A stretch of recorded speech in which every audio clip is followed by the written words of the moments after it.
Start spreading the news. Matt Coronato is here to stay.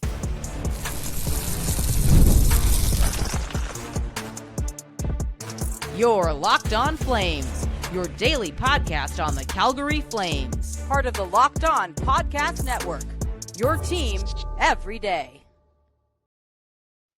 Hello, everybody, and welcome to this special edition of Locked On Flames. As always, I am your host, Jess Belmosto, and thank you so much for joining me. Today, we are going to be talking very quickly about Matt Coronato signing a 7-year, $45.5 million contract with the Calgary Flames. Make sure you're subscribed to Locked On Flames wherever you get your podcasts, as well as YouTube. We're here for you Monday through Friday, 5 days a week, your team every day. And I don't know what to say other than Conroy wasted no time. It is May 3rd. First round of the playoffs wrapping up. We've still got some games going on. And he just hit one out of the park.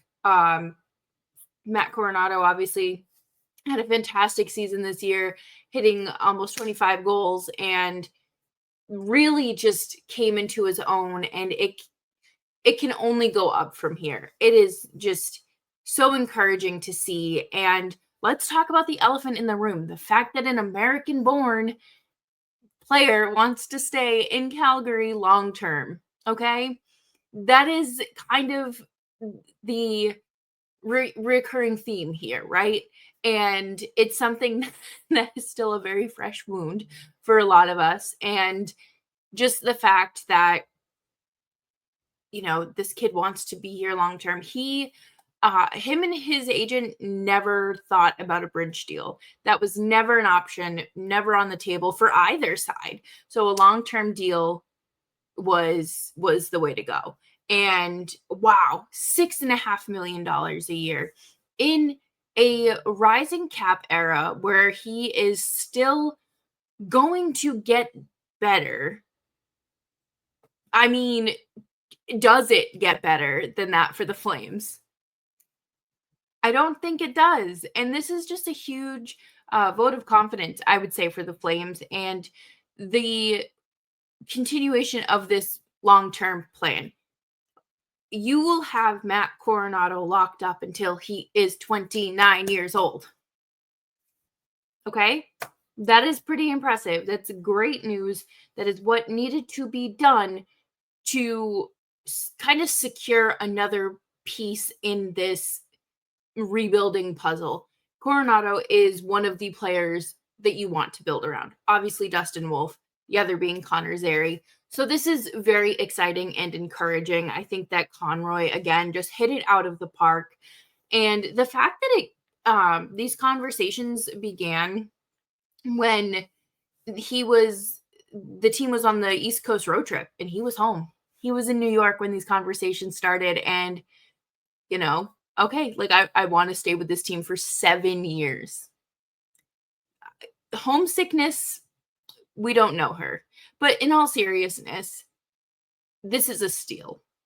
I think that we will look back at this deal even in 3 years' time and say, wow, $6.5 million. Very similar to how we look at the Mackenzie Weegar deal. I think it's just great. I think this is great for both sides. And again, the fact that an American player wanted to stay in Calgary long term kind of just gives that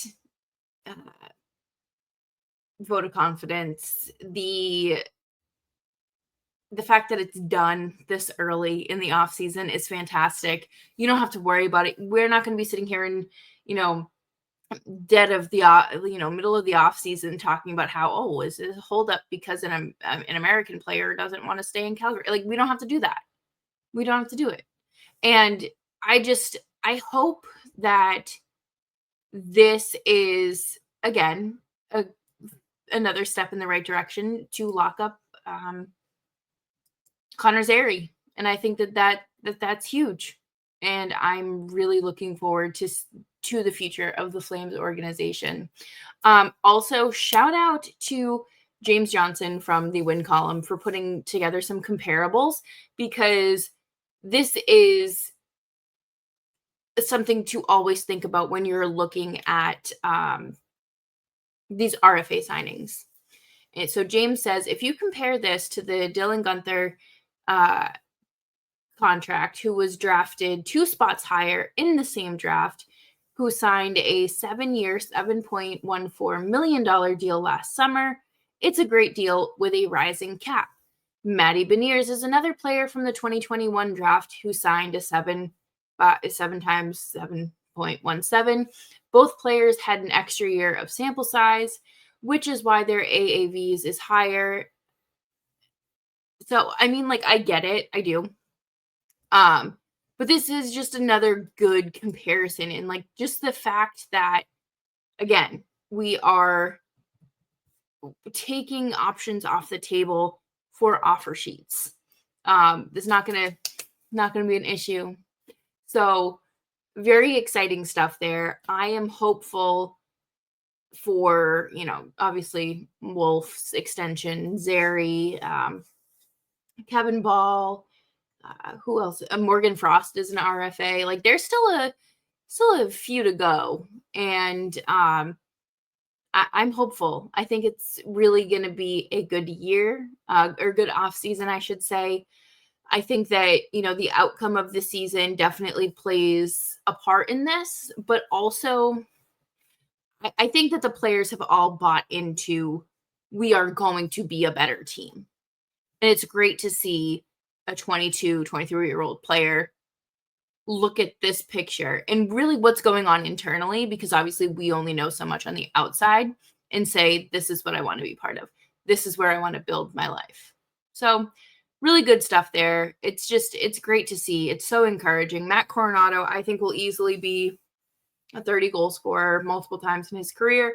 And if not 30, if he doesn't hit 30, I think he'll still hang around in like the mid to high 20s. I think that that's a good place for him to be, and everyone is in a good spot right now. So I will be back on Monday with a full in-depth deep dive to this contract and more Flames talk. Thank you all for hanging out with me today, and make sure you're subscribed wherever you get your podcasts, as well as YouTube. We are here for you Monday through Friday, 5 days a week, and maybe sometimes on the weekend when Craig Conroy decides to cook. I'll see you all later. Bye-bye.